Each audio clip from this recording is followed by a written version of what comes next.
Dios sea bendito, queridos hermanos. Buenos días a todos. Y pues sí, yo soy Esteban Cárdenas y el tema que las hermanas me pidieron que trajera hoy es el manejo de las emociones y las virtudes cristianas. Me gustaría iniciar con una frase que parafrasea a muchos autores que hablan del tema, y es que el ser humano no es un ser racional, sino que es un ser emocional que puede razonar. Y vamos a demostrarlo con un par de ejemplos. Todos sabemos que es bueno ahorrar plata, ¿verdad? O alguien que dice que no, ¿para qué? Nosotros ahorramos el dinero, pero nos pagan la quincena y bueno, y nos damos una vuelta por el mall y uno dice, oye, pero qué bonito.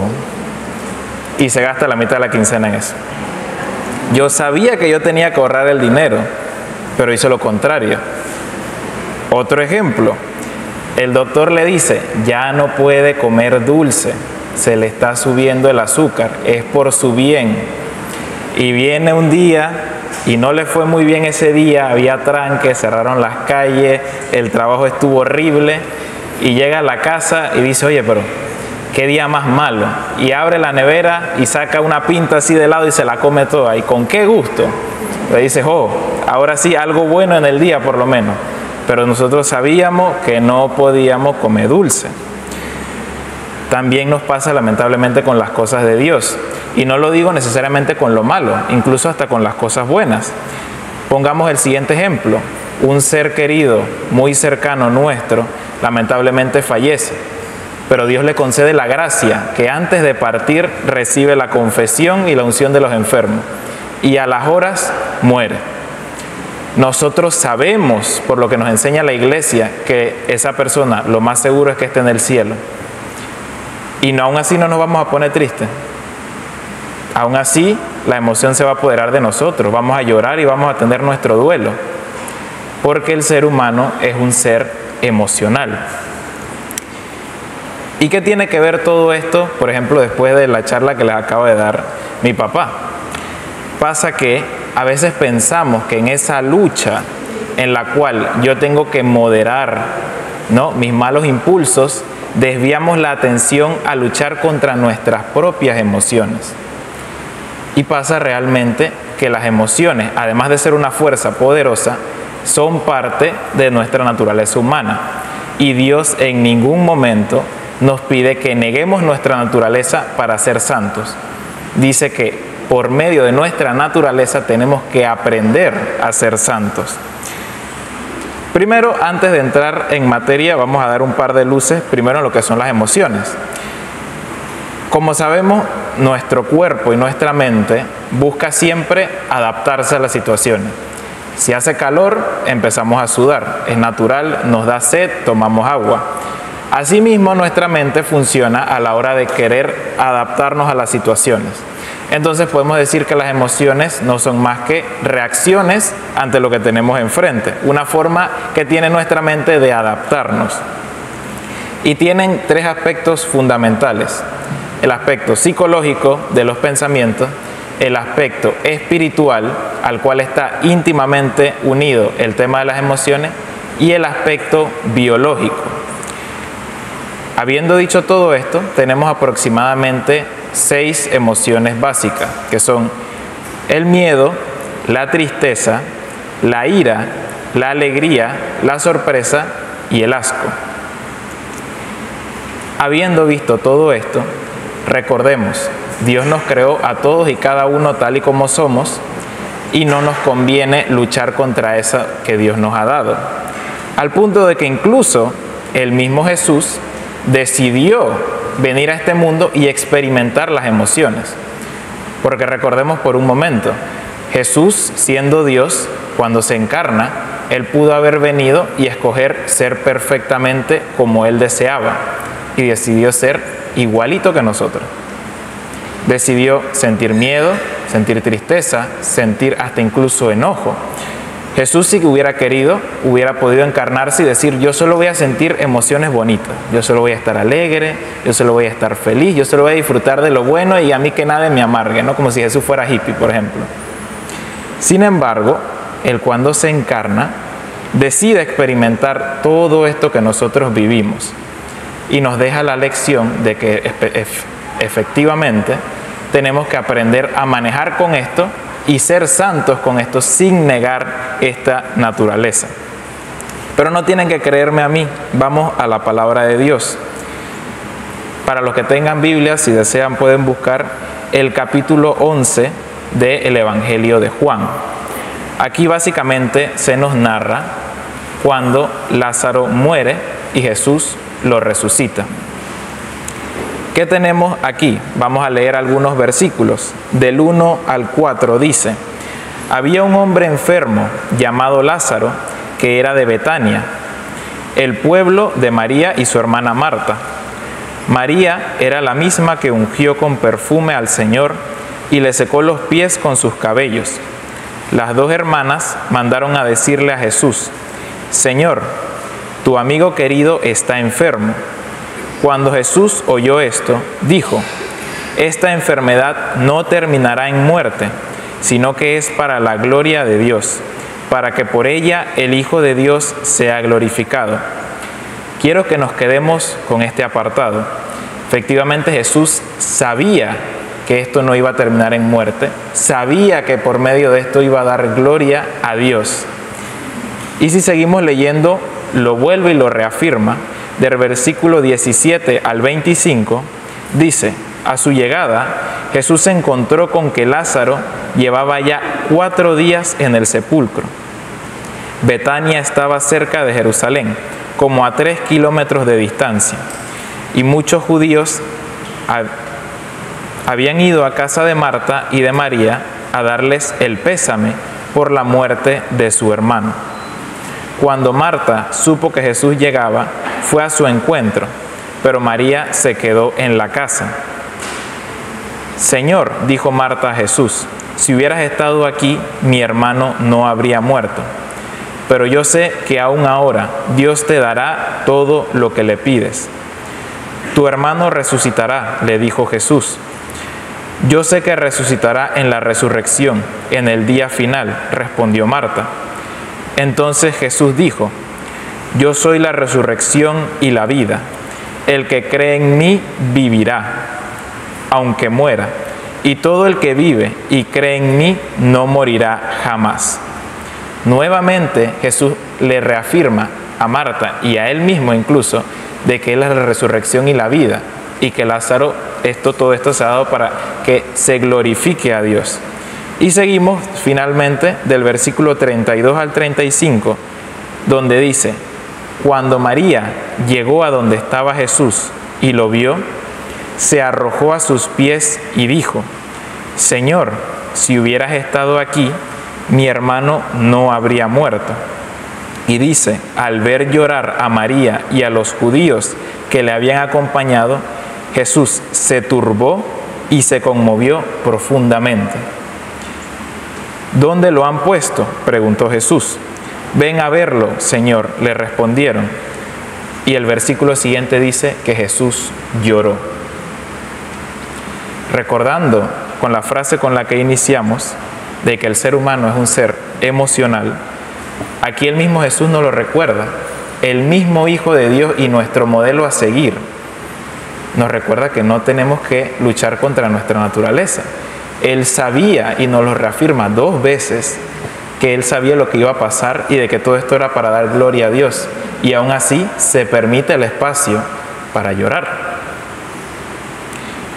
Vamos a ver otra emoción con la que tal vez tampoco asociemos a Jesús. Jesús también sintió miedo. Tenemos que en Lucas 22, versículo del 40 al 43, dice: Jesús salió de la ciudad y como de costumbre se dirigió al monte de los Olivos y sus discípulos lo siguieron. Cuando llegaron al lugar les dijo: oren para que no caigan en tentación. Entonces se separó de ellos a una buena distancia, se arrodilló y empezó a orar: Padre, si quieres, no me hagas beber este trago amargo, pero no se cumpla mi voluntad, sino la tuya. Entonces apareció un ángel del cielo para fortalecerlo, pero como estaba angustiado, se puso a orar con más fervor y su sudor era como gotas de sangre que caían a tierra. Aquí vemos otra vez Jesús, el Hijo de Dios, que se hizo hombre, tenía miedo. Y si no, ¿por qué le estaba pidiendo al Padre que él no quería hacer eso? Él aceptó la voluntad de Dios, pero él humanamente no quería, porque sabía lo que le esperaba. Y un último ejemplo, Jesús también sintió enojo. Dice Juan capítulo 2, versículo del 13 al 17. Cuando se aproximaba la Pascua de los judíos, Jesús subió a Jerusalén y en el templo halló a los que vendían bueyes, ovejas y palomas, y también a otros que, instalados en sus mesas, cambiaban dinero. Entonces, haciendo un látigo de cuerda, echó a todos del templo, juntamente con sus ovejas y sus bueyes. Regó por el suelo las monedas de los que cambiaban dinero y derribó sus mesas. A los que vendían sus palomas les dijo: saquen esto de aquí, no conviertan la casa de mi Padre en un mercado. Y sus discípulos se acordaron de que está escrito: el celo por tu casa me consumirá. Nos pasa muchas veces, hermanos, que idealizamos las cosas. Nuestra mente tiende a idealizar o a generalizar las cosas. Por ejemplo, en el Día de la Madre se escuchan poemas hermosísimos, que la madre es lo más grande que existe, que la madre, que no hay amor más grande que el de la madre, está nada más por debajito del de Dios. Y yo no voy a ser el que contradiga eso porque me apedrean aquí mismo, pero todos sabemos que las madres cometen errores, así como los padres cometen errores y los hijos cometen errores. Pero aún así, nuestra parte, esa parte emocional de nuestra mente tiende a idealizar las cosas. Y lo mismo nos pasa con nuestro Señor Jesús, y un poco ahí ayuda también el arte religioso. El arte religioso, que es una belleza, sobre todo si van al arte clásico, el arte de la Edad Media es una cosa hermosísima, pero se nos presenta un Jesús casi siempre como muy austero, muy inexpresivo. A veces incluso en los propios crucifijos, donde Jesús está sufriendo, se le presenta casi con un rostro completamente neutral. Y esto, por supuesto, es con una intención del autor de la obra de dar un mensaje. Pero eso de alguna forma cala en nuestro pensamiento y pensamos que emociones es igual a defectos y por tanto es igual a pecado.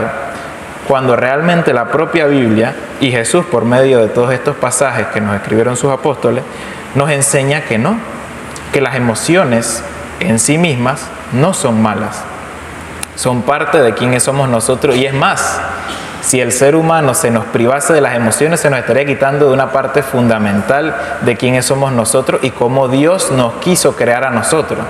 Recordemos que aquí no es una cuestión de cuestionarnos a nosotros, sino a nuestro Creador. Él decidió que fuéramos así.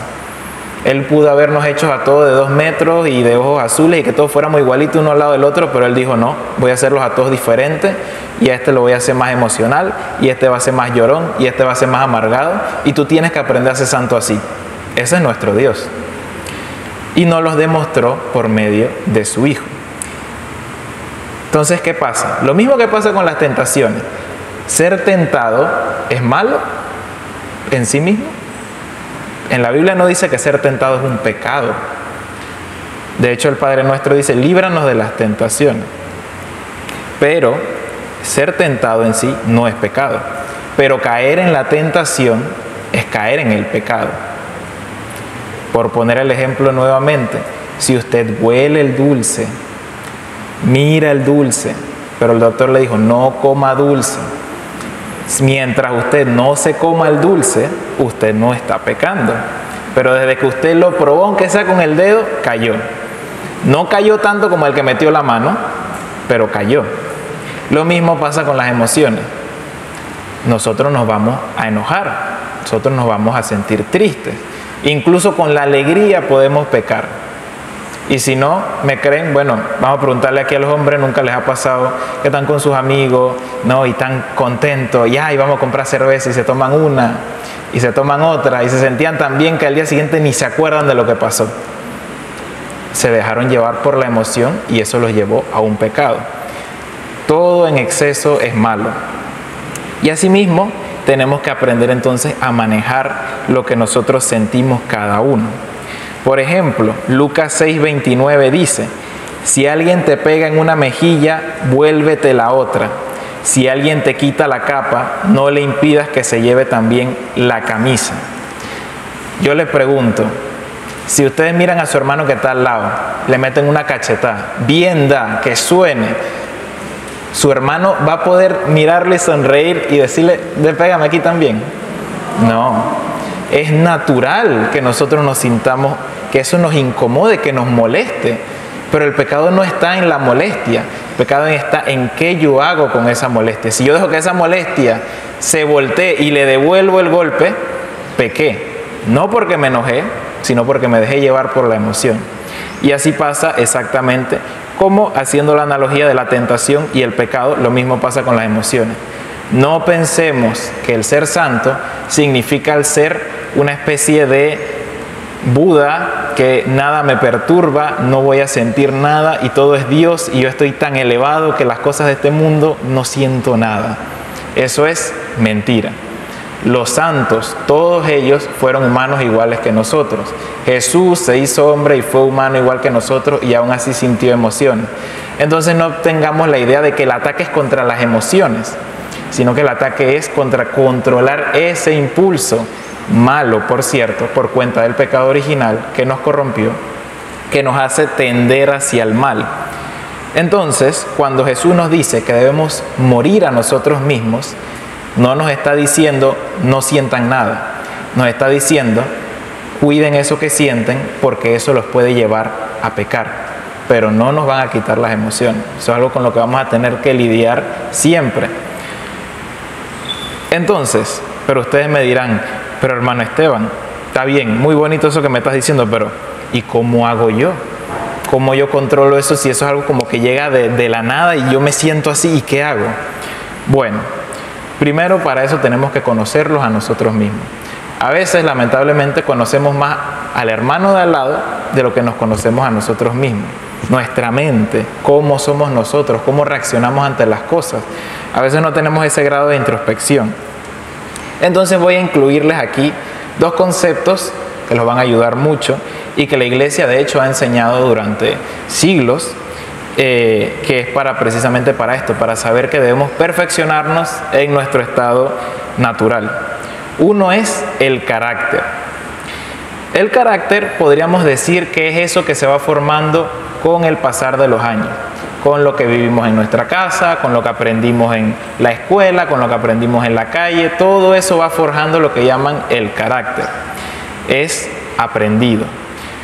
Aquí me gustaría hacer un pequeño paréntesis porque a veces las personas tenemos una mala concepción y cuando alguien es muy amargado o muy explosivo decimos, oh, esa persona tiene un carácter fuerte. No, eso no es tener un carácter fuerte, es tener un carácter endeble. El carácter es la capacidad de regularnos a nosotros mismos.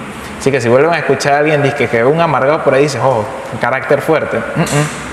Ese que lo pullan y explota, eso no es tener carácter.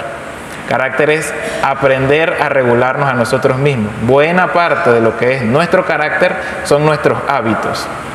Nuestros hábitos en buena parte nos hacen quienes somos. Entonces, si el carácter es eso que es aprendido, pero el ser humano no es todo aprendizaje. De hecho, tenemos la genética y muchas otras cosas de las que no tenemos ningún control.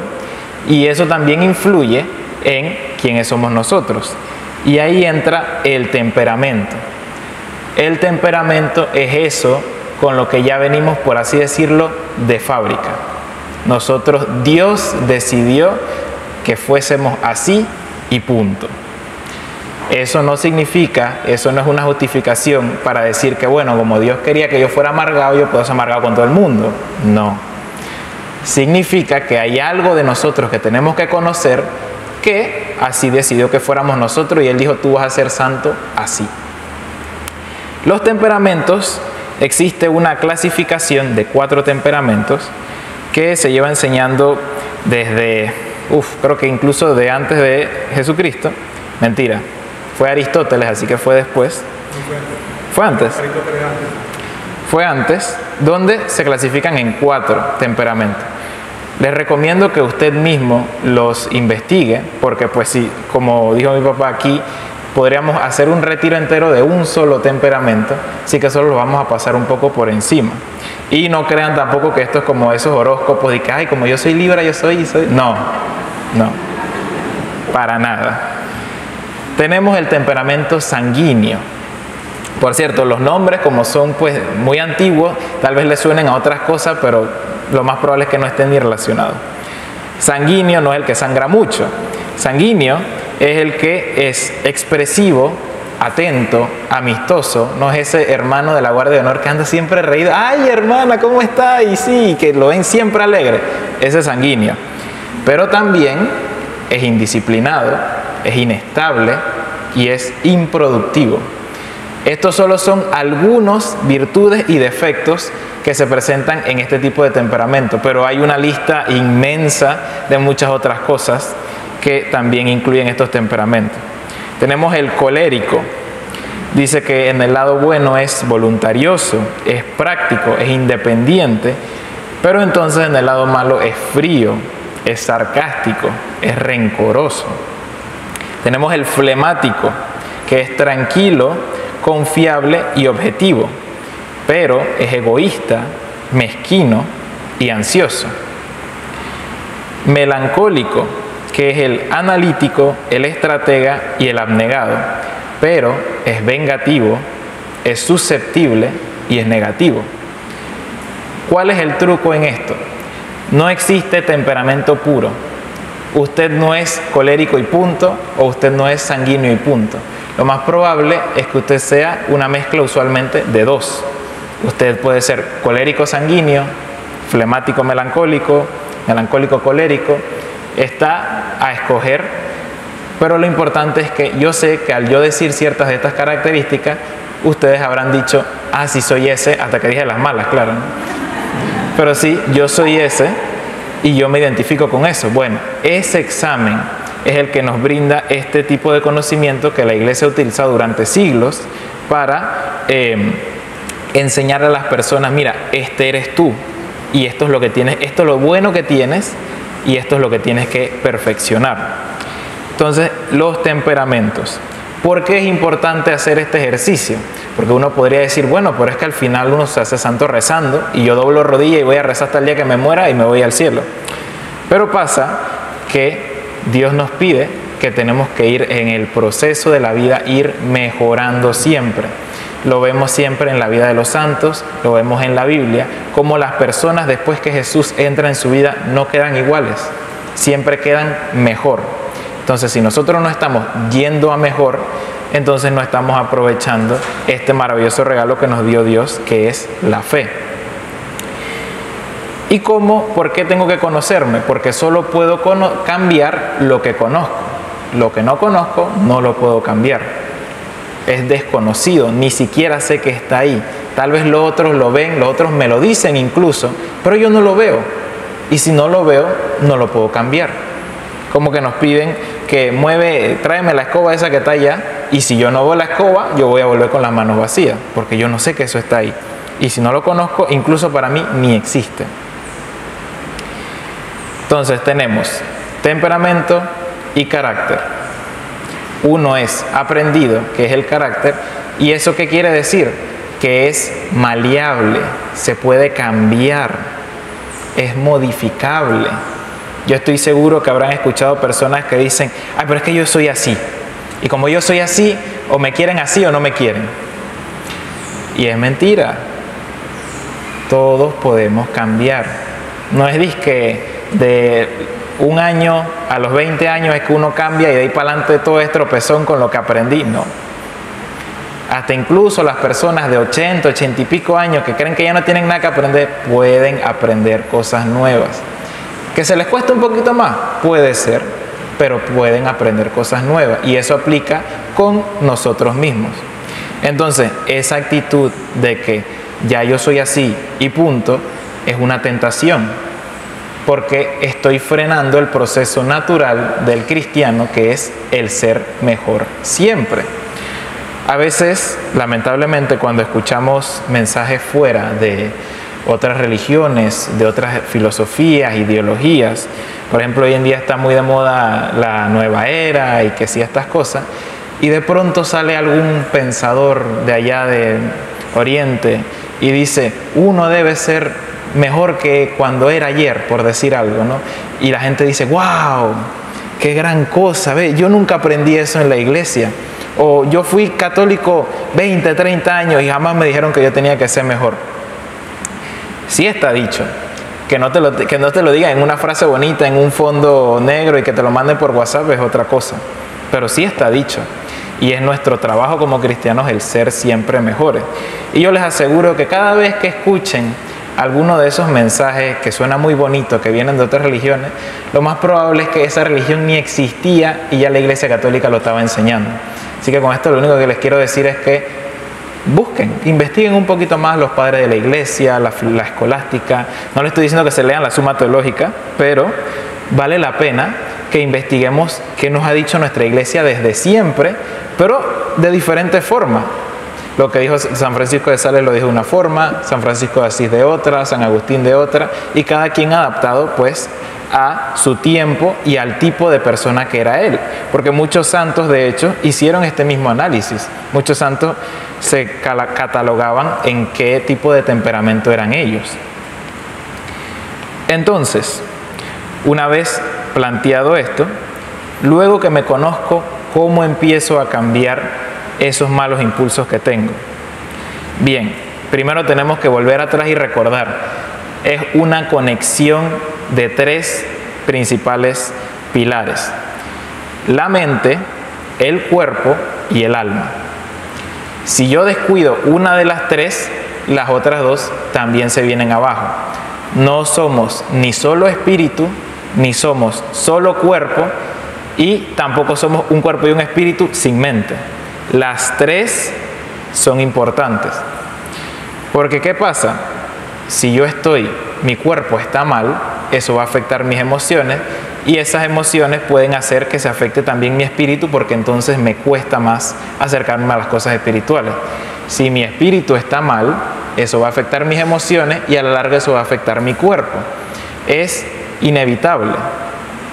Entonces es importante que tengamos presente eso, porque podemos pensar a veces incluso que el cuerpo es algo como totalmente aparte, es pura biología, pura química, y lo que yo haga con mi espíritu o con mi mente no lo influye en nada, y eso es falso. De hecho, el estrés en grandes cantidades produce enfermedades crónicas a la larga. De hecho, hay estudios incluso que hablan de el hecho de que mucho estrés muy prolongadamente incluso puede causar que haya úlceras en el estómago, que haya problemas digestivos, y esto a raíz del estrés. No estamos hablando de una enfermedad biológica. Entonces hay una conexión indiscutible. Entonces primero tenemos que empezar por cuidar el cuerpo. En esto San Francisco de Sales, parafraseándolo un poco, decía que no tenemos que culpar al cuerpo de los pecados que comete nuestra alma o nuestro espíritu. Porque a veces nos es más fácil castigar al cuerpo o hacer penitencias corporales que las espirituales. Y en ese proceso a veces podemos hacernos daño. Entonces, el cuidar del cuerpo no tiene tampoco por qué ser algo cómodo. ¿Cuántos alguna vez le han ofrecido a Dios el esfuerzo de hacer ejercicio, por ejemplo? ¿Quién dice que no se puede? Me estoy incomodando, estoy cuidando mi cuerpo y a la vez tengo algo que ofrecer a Dios. Pero muchas veces siempre pensamos en el maltrato, en causarme dolor, en pasar hambre. Y nuestro propio padre en la fe, San Francisco de Sales, nos dice, no solamente hay que cuidar al cuerpo, sino que los ofrecimientos que más le agradan a Dios son aquellos que o Él nos pone en el camino o que son espirituales. El tolerar con paciencia a los demás, el ser amable cuando me cuesta, el mortificar mi estado de ánimo, son sacrificios que a Dios, según el santo, que recordemos es padre, es doctor de la Iglesia, más le agradan a Dios. Así que importante cuidar el cuerpo, porque si mi cuerpo no está bien, sí se van a ver afectadas mis emociones. Cuidar la mente. ¿Qué pasa con la mente? se habla, por ejemplo, de un esquema mental. El esquema mental, para ponerlo en términos simples, es cómo yo veo el mundo. Todos nosotros fuimos creciendo con nuestros padres, nuestras figuras de autoridad, y íbamos absorbiendo lo que se nos iba diciendo. Y eso hace que nosotros tengamos como un lente por el cual nosotros vemos el mundo. Pero como les dije al inicio, ese lente puede ser modificado, porque a veces tenemos fe en Dios, porque Dios nos los ha regalado, pero nuestra visión del mundo no es tan buena. A veces puede ser que mi mamá me enseñó que no hay que confiar en nadie porque la gente es mala, y yo llevo muchos años en la iglesia, pero ese pensamiento sigue ahí. Y si yo quiero ser santo, tengo que darme cuenta que incluso cómo yo veo el mundo afecta cómo yo vivo mi fe y cómo yo trato a los demás. Entonces es muy importante que cuidemos nuestra visión del mundo. Por ejemplo, Romanos 8, 38, 39 dice: pues estoy convencido de que ni la muerte, ni la vida, ni los ángeles, ni los demonios, ni lo presente, ni lo porvenir, ni los poderes, ni lo alto, ni lo profundo, ni cosa alguna en toda la creación podrá apartarnos del amor que Dios nos ha manifestado en Cristo Jesús nuestro Señor. Imagínense que nosotros viviéramos bajo esa frase, que realmente nuestra visión del mundo sea: a mí nada me va a apartar del amor de Dios. Pero muchas veces adoptamos, sin quererlo, o por nuestra propia historia personal de vida, adoptamos visiones del mundo que nos frenan y chocan con lo que nos dice nuestra fe. Otra cosa que hay que cuidar es nuestro trato con los demás. ¿Qué pasa? Que Dios, al crearnos, creó al ser humano como un ser social. Incluso las hermanas que viven aquí en el claustro, ellas viven en comunidad. Más aún nosotros laicos que vivimos allá en el mundo, nos toca convivir con cualquier tipo de personas. Y primero, no podemos descuidar la caridad. Y segundo, si yo voy por la vida peleándome con todo el mundo, yo les aseguro que ustedes no van a andar felices. Nuestras relaciones con los demás son parte fundamental de cómo yo me voy a sentir y cómo yo veo el mundo también. Dice Mateo 22, 36, 39. Maestro, ¿cuál es el mandamiento más importante de la ley? Amar al Señor tu Dios con todo tu corazón, con toda tu alma y con toda tu mente, respondió Jesús. Este es el primero y el más importante de los mandamientos. El segundo se parece a este: ama a tu prójimo como a ti mismo. Es pues lo que estábamos hablando hace un momento. Cuando yo empiezo a ver al otro como igual y a tratarlo como lo que es, otro hijo de Dios, a quien Dios también ama, puso en este mundo, lo pensó en algún momento, lo moldeó con sus manos y lo trajo a este mundo, y yo lo trato como tal, y eso también me va a hacer bien a mí. Y no solamente hablamos de un bien espiritual, por supuesto, sino también un bien en mi mente, en mi psicología. Porque si yo veo enemigos en todos lados, eso a la larga nos va como drenando, nos va cansando, porque es un esfuerzo mental estar constantemente en alerta. Entonces, cuidar el cuerpo y cuidar la mente. Y finalmente, por supuesto, cuidar nuestra alma. ¿Qué pasa con el alma o con lo espiritual? Muchas veces tenemos heridas de nuestras historias pasadas, ya sea heridas con nuestra madre, con peleas o con cuestiones que hayamos vivido anteriormente, y tenemos que tener certeza de que eso solo se puede sanar con Jesucristo. La medicina, la psicología y todas esas cosas funcionan, pero lo primordial debe ser siempre Cristo. Por medio de Él es que lograremos sanar todas esas cosas que no nos están dejando avanzar, porque también tenemos que ser sinceros con nosotros mismos. No estamos pues al 100%, nadie está al 100%, todos cargamos con nuestras cosas, algunos con cosas más grandes, otros con cosas más pequeñas, pero son cosas que también son parte de nosotros como seres humanos, y es por medio de Cristo que nosotros podemos empezar a sanar esas cosas, porque como digo, si nuestra alma está afectada, nuestras emociones se van a ver afectadas y nuestro cuerpo también se va a ver afectado. Entonces aquí entra un concepto interesante, que es el que se le llama inteligencia emocional. que es el saber reconocer en mí y en los demás las emociones. A veces nos es más fácil, ¿no?, el ejercicio de reconocer en el otro, es que ese está bravo, o ese está triste, pero a veces no nos tomamos el tiempo de cómo yo me estoy sintiendo, qué es esto que yo estoy sintiendo. A veces lo dejamos pasar y pensamos, bueno, eso ya se fue, pero las emociones no se van. Si no las dejamos, si no les damos su lugar, las emociones no se van. Reprimirlos no es una buena opción. No le estoy diciendo que después dicen que el hermano Esteban me dijo que no le estoy diciendo que cuando está bravo entonces le grita al otro. No le estoy diciendo que pequen, no. Estoy diciendo que esas emociones deben ser aprendidas a manejarlas santamente. La emoción debe darse su lugar y permitirse sentirse. Como le dije, si usted está enojado, enojarse no es un pecado en sí. Pero ¿qué yo hago con ese enojo? Si yo estoy enojado y empiezo a hablar mal del prójimo, aún sea en mi mente, estoy pecando. Pero si yo estoy molesto y me desahogo con un hermano sin hablar mal de esa persona que me hizo enojar, yo estoy dejando que la emoción salga de mí sin pecar. Y así entonces tenemos que encontrar qué es lo que nos funciona a nosotros. Estoy bravo, bueno, vaya y corra una maratón. Le aseguro que se va a sentir mejor, va a haber hecho ejercicio y se dejó sentir la emoción. Escriba.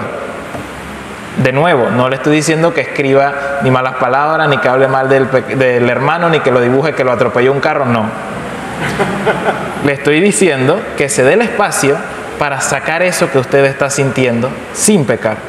Porque las emociones no desaparecen. ¿Recuerdan esa, creo que era de la ley de la termodinámica, que dice que la energía no se destruye ni se crea, sino que se transforma? Así mismo pasa con las emociones. Nosotros estamos bravos ese día y no sacamos ese enojo, ya se fue, ¿no? Eso queda ahí y se va acumulando y después llega un día que explotamos, ¿no? Pasa algo que no era para tanto, pero yo exploté y grité y pateé y dice, por ahí, ¿y dónde me salió tanto enojo? Porque eso sigue ahí. O lo mismo, nunca lloro. Y de pronto veo una película de un perrito y lloro como por 2 días. ¿Y de dónde sacó tanta lágrima? No era por el perrito. Probablemente estoy guardando algo desde hace tiempo que no me daba el espacio para sentir. Entonces es eso. Las emociones no desaparecen. Entonces reprimirlas no es una opción. Cada uno encontrará la manera saludable de manejarla. A cada quien le funcionará cosas diferentes, pero es importante que le demos el espacio para experimentarlas. Usualmente siempre toca pues lidiar con las emociones que llamamos negativas, que no son negativas porque son malas, sino que por cómo nos hacen sentir, ¿no? La tristeza, el enojo y el miedo. ¿Cómo manejar la tristeza, por ejemplo? Darnos el espacio para llorar. Si me da pena que me vean llorar, bueno, llore en la privacidad. Nadie le dice que tiene que llorar enfrente de todo el mundo, pero dése el espacio. Escriba también. O sea, es importante que pueden parecer cosas insignificantes, pero así funcionamos nosotros. Pues yo no nos creó Dios y Él decidió que funcionemos así y tenemos que sacar eso de aquí y plasmarlo en algún lado, ya sea en una acción o en algo que yo escribo o algo, y ya sea si quiere que bote ese papel después, porque no quiero que vean lo que escribí ahí, perfecto, pero tiene que sacarlo de su sistema, por así decirlo. Como que usted se aguante las ganas de orinar, pues. ¿Qué problema? Entonces el permitirnos expresar las emociones, el permitirnos hablar de ellas. Por supuesto, cuando uno está contento, uno habla así, yo estaba allá y qué chévere y me divertí, no sé qué, eso es fácil hablarlo. Pero a veces tenemos como un tabú y se ve mucho lamentablemente en las familias, que hay cosas de las que no se permite hablar. ¿Cuántos le permitimos a nuestra pareja o a nuestros hijos que se quejen? Y no hablo una queja de estar todo el día que viendo lo malo, sino, oye, me pasó algo y yo digo, chuzo, pero qué día más malo. Y a veces que sale alguno y dice, oye, pero tienes que ser agradecido, tú no ves que hay gente que no tiene y no sé qué y no sé cuánto. Eso es no dar ese espacio para que las emociones salgan. Como digo, no es una cuestión de tolerar el pecado, una cuestión de encontrar formas de en que yo no ofenda a Dios, pero que entienda que yo soy humano y tengo que dejar salir esas cosas. Y eso lo vemos mucho los niños, por ejemplo, que son muy sinceros. Yo tengo un hermano chiquito y él, pues yo digo que él es muy emocional, ¿no? Porque él está haciendo algo y no le sale la primera y a la segunda dice, ¡ay, Dios mío! Y dice, Esteban, hazlo tú.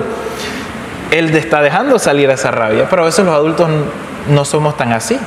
Nos lo guardamos, nos lo guardamos, nos lo guardamos, nos lo guardamos, y a veces peor, nos lo guardamos todo lo que recogimos en la calle y lo soltamos en la casa. Entonces es importante que demos ese espacio, por lo menos en nuestro hogar, para que se expresen las emociones. Y importante, no porque yo soy adulto y este es niño o este es mi hijo, yo soy su mamá, unas emociones valen más que otras. En ese sentido tenemos que ser igualitarios.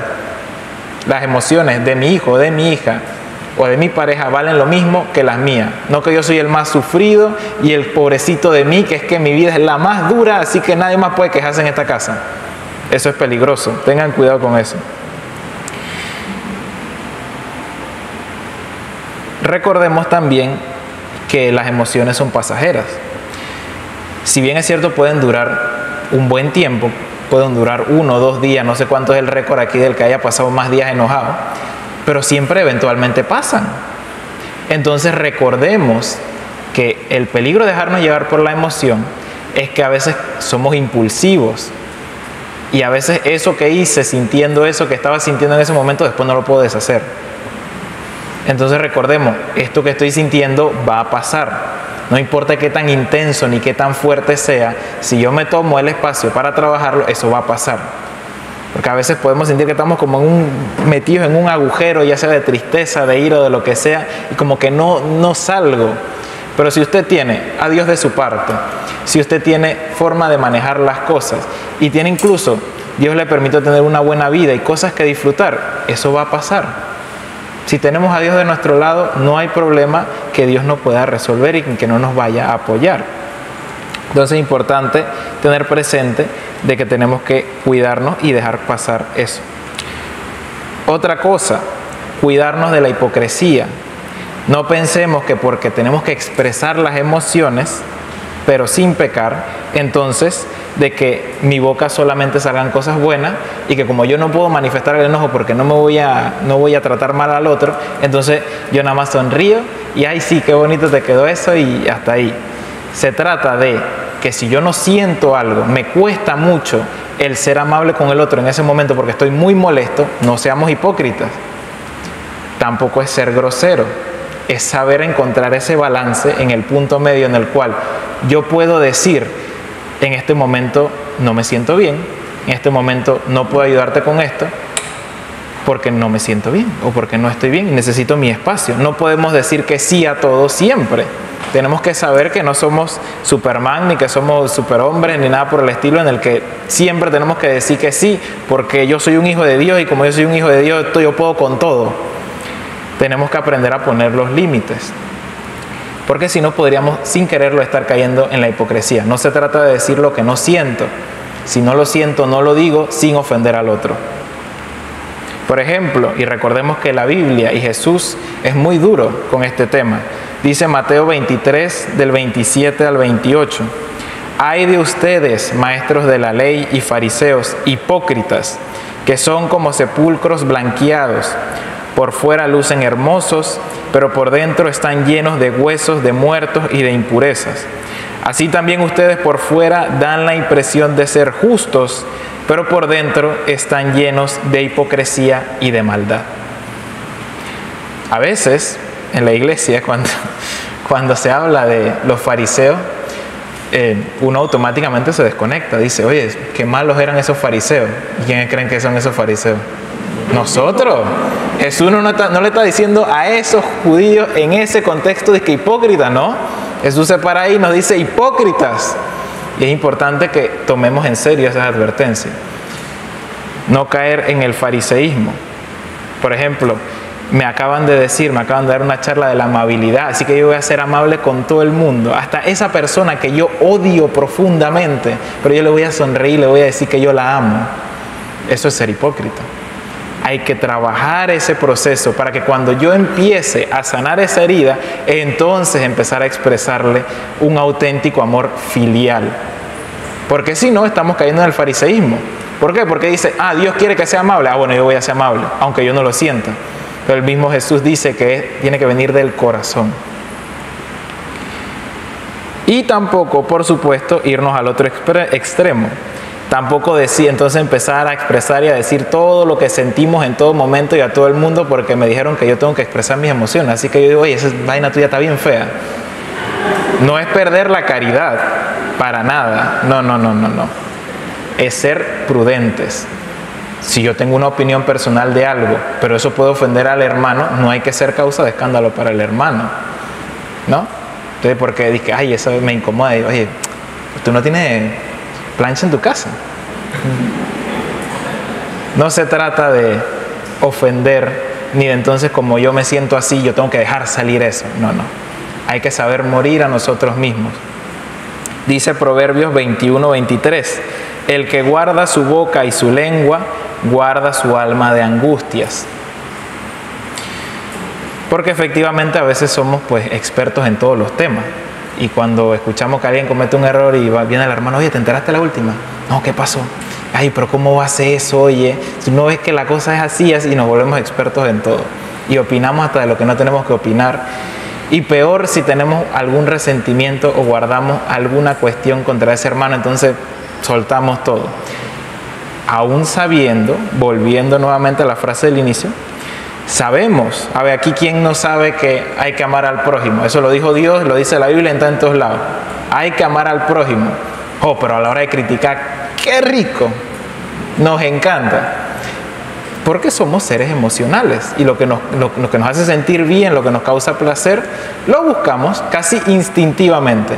Entonces, lo importante es que cuando Jesús nos dice que tenemos que morir a nosotros mismos, se refiere precisamente a eso, de que nosotros cargamos con la herida del pecado original. Se nos da el bautismo, se sana esa herida y al sanarse esa herida podemos empezar a caminar para Dios. Pero aún queda esa cicatriz y esa mala inclinación que tenemos hacia el mal. Y por eso parece que esos impulsos que a veces tenemos van siempre hacia lo malo. Entonces cuando Jesús dice, mueran a ustedes mismos, es que no le demos gusto a esos impulsos. No van a dejar de sentir enojo, no van a dejar de sentir tristeza. Nunca van a llegar a ese supuesto nirvana que promueven otras religiones, que aquí eso no existe, de que voy a llegar a ser tan pero tan santo que nada me va a molestar. Nada. Eso no va a pasar. De hecho, incluso se cuenta que a San Francisco de Sales, incluso en su lecho de muerte se le tentó, porque dicen que el diablo no nos suelta hasta que demos el último respiro, y se le dijo que él en su lecho de muerte ya había hecho todo lo que tenía que hacer en vida, y le dijeron que, que él siempre había querido hacer un monasterio, pero para varones, para hombres, pero solo había podido fundar el de hermanas. Y llega algún imprudente y le dice, oiga, y obispo, monseñor, ¿y qué pasó con eso de lo del vaina de los hermanos? No lo pudo hacer. Y ¿tú crees que si yo me estoy muriendo, literalmente muriendo, ya esperando nada más irme para el cielo, y llega alguien y me dice, oye, ¿y esto que no hiciste, no lo vas a hacer? Yo no sé qué habrá pensado San Francisco de Sales en ese momento, pero yo estoy seguro que cualquiera de nosotros, por más santo que seamos, eso nos va a incomodar. Pero San Francisco de Sales le contestó muy santamente y le dijo, al final se hará lo que Dios quiera que se haga, Dios sabe lo que permite. Ven ahí cómo se aplica efectivamente lo de cuidar la visión del mundo que tenemos, ¿no? Porque él pudo haberse molestado y dice, oye, pero déjame morirme tranquilo, por lo menos. Pero no, él reconoció, ese es otro hijo de Dios, yo tengo que amarlo igual que Dios me ama a mí y tengo que tenerle paciencia. Probablemente él no dijo eso con mala intención, porque a veces, como digo, pensamos que el otro siempre busca hacernos daño y muchas veces no. A veces el otro no hace las cosas con mala intención, o incluso si las hace con mala intención, entonces ¿qué conviene pensar? Yo no sé por qué está pasando esa persona, yo no sé qué lo habrá llevado hasta ese punto de su vida, y Dios me lo puso ahí, quién sabe, tal vez para que rece por ella. Pero en lugar de eso, lamentablemente nos dejamos llevar por la emoción y pecamos. Entonces recordemos que todo siempre tiene un porqué. Dios lo pone ahí y decía el director espiritual de Santa Margarita María Alacoque, que Dios todo lo que no sea pecado, así lo quiere. Todo, hasta lo que nos incomoda, los dolores, que se nos flateó la llanta, que hay tranque, que voy a llegar tarde, todo Dios lo permite por alguna razón. El pecado dice que solo lo tolera, no lo busca, sino que lo tolera, pero todo lo demás lo quiere. Así que en pocas palabras Dios nos está diciendo, yo sé que eso te molesta, pero si tú quieres ser santo, aprenda a manejar ese enojo sin pecar. Yo sé que eso te da miedo, pero que ese miedo no te haga pensar que no hay esperanza y que yo te abandoné, sino que maneja ese miedo y haz lo que te estoy pidiendo. Ese es el trabajo del cristiano, es un constante trabajo de perfeccionamiento. ¿Hasta cuándo? Hasta que cerremos los ojos. No podemos dejar de luchar en ningún momento. Y ya para ir cerrando, otra cosa que tenemos que cuidarnos mucho son los puntos de comparación. ¿Por qué? Porque cuando salimos de aquí del monasterio o de nuestra parroquia o donde sea, vamos a ver personas que efectivamente, lamentablemente, están peor que nosotros, que explotan, que son iracundos, que son malos esposos, que tratan mal a los hijos, y uno inevitablemente decide compararse. Dice, oye, pues yo no estoy tan mal nada, yo estoy para que mañana me canonicen prácticamente. Y hay que tener cuidado con eso porque eso es una tentación peligrosa. ¿Cómo cuidarnos de eso? Busquen modelos a los cuales sí sea justo compararnos. Compárense con San Francisco de Sales, compárense con Jesucristo, compárense con la Virgen María, compárense con esos mártires de los primeros siglos, que ¿ustedes creen que no daba miedo que lo agarraran los romanos? Ustedes saben lo que los romanos le hacían a los primeros cristianos. Los quemaban vivos, los echaban en los coliseos y nunca renegaron de Cristo.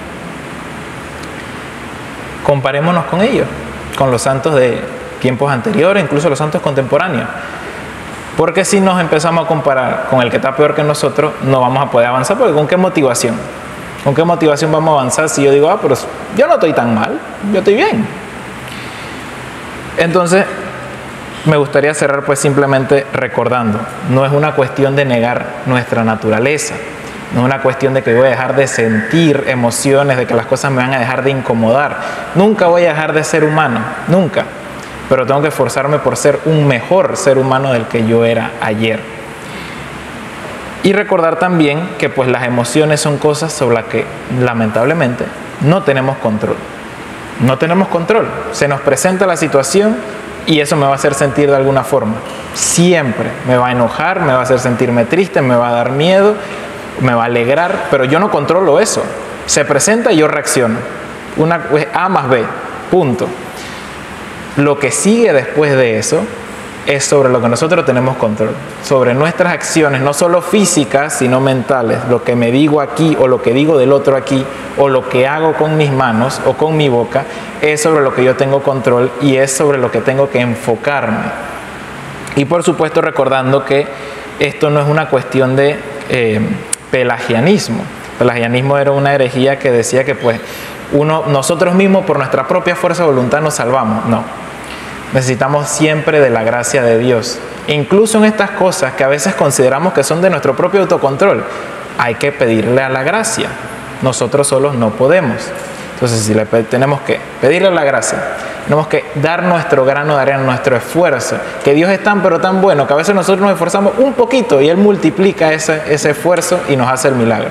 Entonces, hacer nuestra parte con todo lo que se les ha expuesto aquí, pedirle a Dios que me ayude con esas cosas que más me cuestan, se me dificultan, y no luchar contra nuestra naturaleza. Recordar que somos humanos y somos la creación que Dios quiso que fuéramos. Y somos tan especiales para Él, pero tan especiales, que mandó a que su Hijo se hiciera uno de nosotros. O sea, a veces perdemos la gran importancia que es eso.